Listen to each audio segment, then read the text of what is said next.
Dear student, पिछले दो videos में आपने केस हिस्ट्री काफी लाइक किया होगा, बट आपको केस हिस्ट्री तभी बताया जा सकता है जबकि आप थीम को अच्छी तरह से समझ लें। आज का हमारा ये पार्ट 7 जो वीडियो लेकर के आ रहे हैं वह मैनेजमेंट इन आर्ट और साइंस के बारे में है और बहुत ही इंटरेस्टिंग सब्जेक्ट है। इसमें हमें यह प्रूव करना होगा जो प्रिंसिपल्स ऑफ मैनेजमेंट हैं वह आर्ट हैं और साइंस है। इस पर चर्चा करेंगे और अंत में यह निष्कर्ष निकालना होगा कि ये मैनेजमेंट की थीम जो है आर्ट एंड साइंस दोनों है।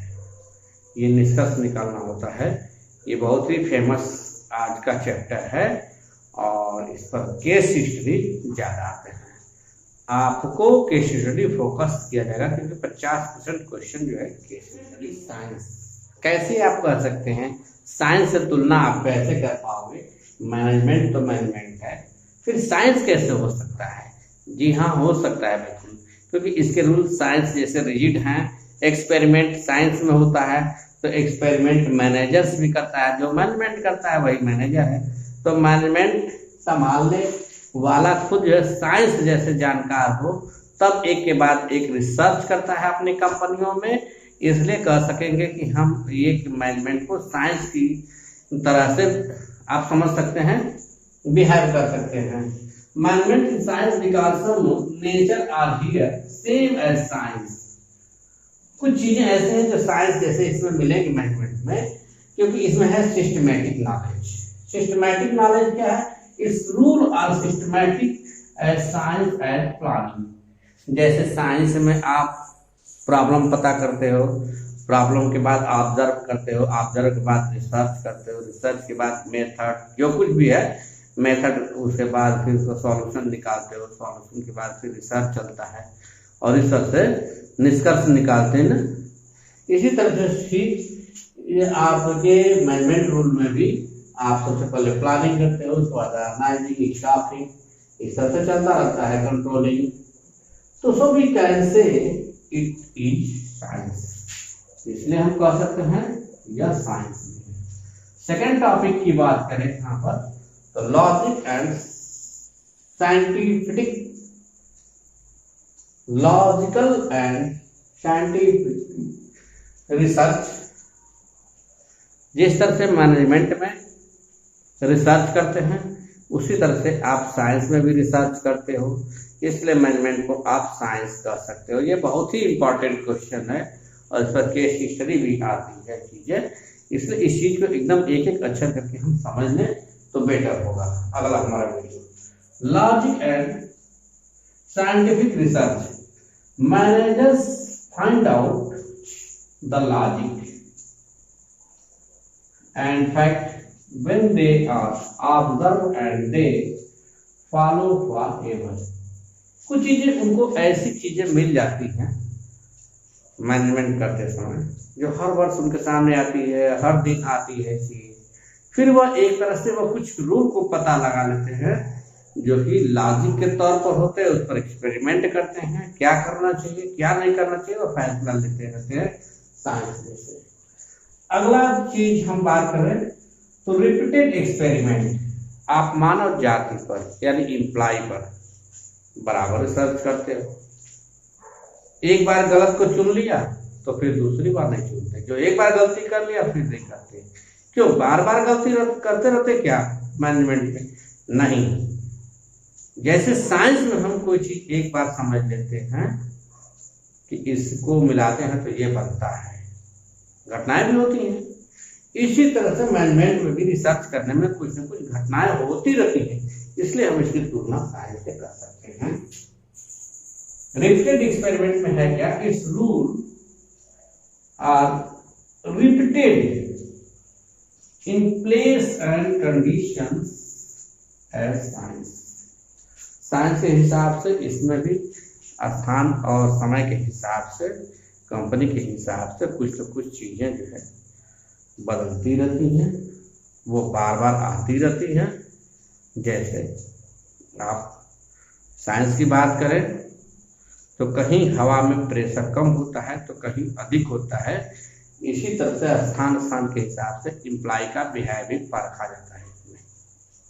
यूनिवर्सल वैलिडिटी, ये हमारा फोर्थ पॉइंट है, universal validity. Its rule are universal as science.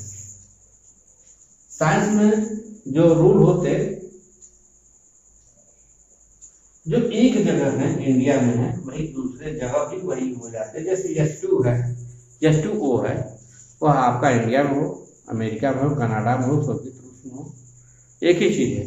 उसी तरह से कुछ रूल जो है इंसान को कंट्रोल करने के लिए वह इंडिया में भी सेम है और USA में भी सेम ही है।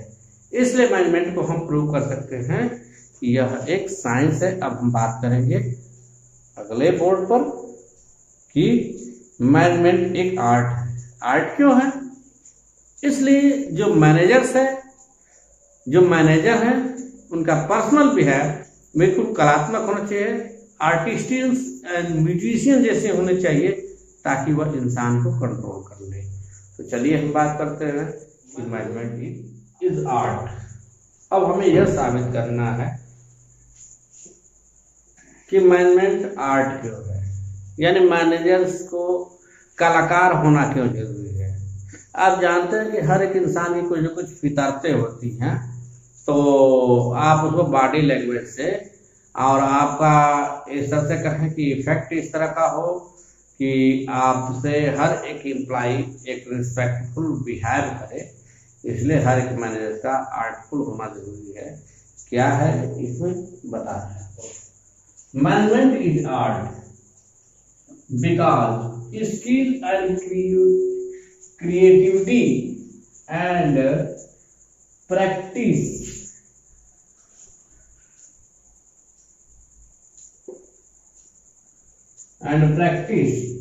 to get perfection।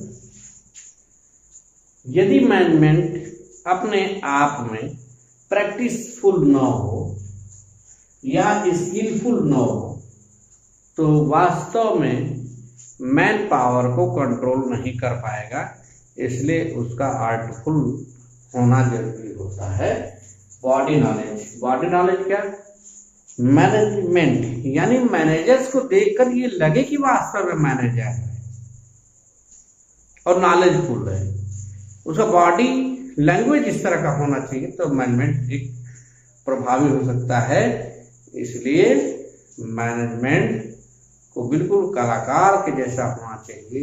यहाँ पर ये कहें the managers should be as musician and skilful.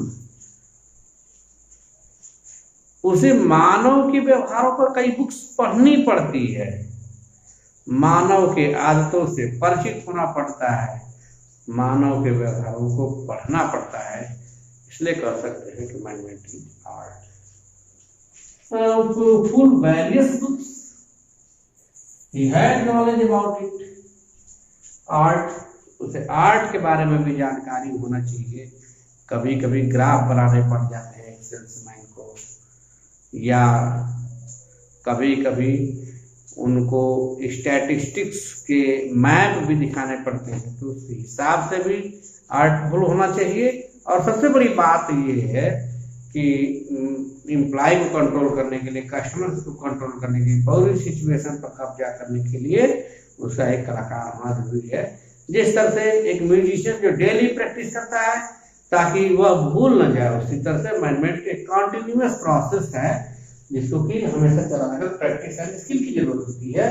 The art, अब ये सेकंड पॉइंट पर बात करें, the artist do regular practice for better, so management needs it. ऐसी ही चीज एक मैनेजमेंट में भी जरूरत पड़ती है, प्रैक्टिस की जाए। पर्सनल फील, आप खुद क्या फील करते हैं, दूसरे क्या फील करेंगे, इस तरह की चीज एक मैनेजर के अंदर होनी चाहिए। इसलिए हम कह सकते हैं कि management feels as human nature about matter, so most knowledge about this. Personal feelings व्यक्तियों के बारे में, उनके विचार के बारे में फीलिंग होनी चाहिए, ताकि हम कंपनी में उसके व्यवहार को एवं दूसरी एम्प्लॉई के साथ उसके व्यवहार को समझ सकें। तो इस तरह से हमने यह साबित किया कि मैनेजमेंट एक दूसरे की तरह से, साइंस की तरह से और आर्ट जैसे ही सिमिलर है, इसलिए हम कह सकते हैं मैनेजमेंट इज आर्ट एंड। इसलिए हम कह सकते हैं जो हमने 2 अब तक ऑब्जर्वेशन किया कि management is science and management is art, तो हम दोनों को मिला करके लिख दें कि हमारा जो है इस तरह से हमने प्रूव किया कि management art and science both है। तो हम उसको बस तो लिख देंगे दोनों के डिस्कस को, तो हमारा काम बन जाएगा management is art and science both. Management is science and art both because its rule are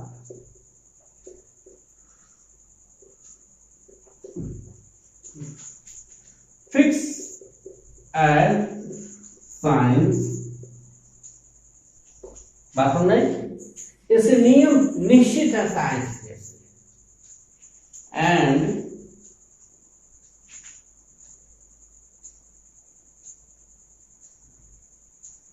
full of art, art से भरे हुए हैं, because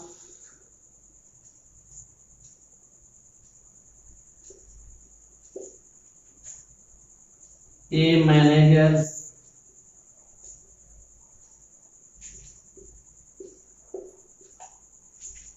need to knowledge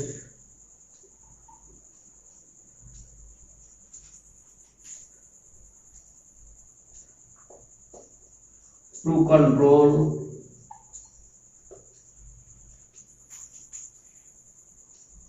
the human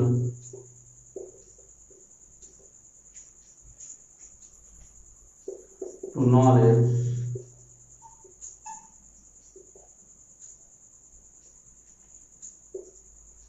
of art। मतलब उसको आर्ट की जानकारी नहीं रहेगी, दूसरे व्यक्ति को समझने की जानकारी नहीं रहेगी, तो वास्तव में वह फेल हो जाएगा। He has knowledge of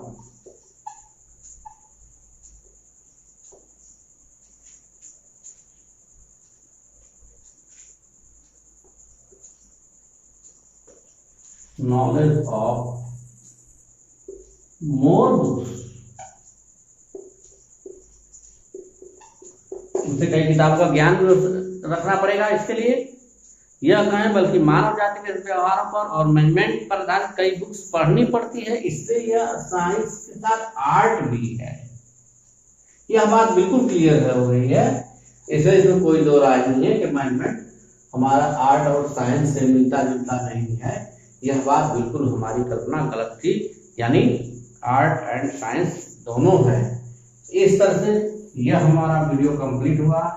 अगले दिन हम आपको ये कहें कि फंक्शंस ऑफ मैनेजमेंट पढ़ाएंगे, क्या है फंक्शन मैनेजमेंट का, और ये कहेंगे कि मैनेजमेंट इज ए प्रोफेशन, हमारा मैनेजमेंट प्रोफेशन है। ये जारी रहेगा हमारा वीडियो, निरंतर प्रयास रहेगा हमारे स्टूडेंट के लिए। ये बिजनेस स्टडी क्लास 12 ताकि एक मुहिम बने समाज के लिए और हमारे प्यारे स्टूडेंट के लिए। तो थैंक्स स्टूडेंट, बाय। कैसा लगा हमारा वीडियो, और इसे बेटर बनाने के लिए हम प्रयत्नशील रहेंगे।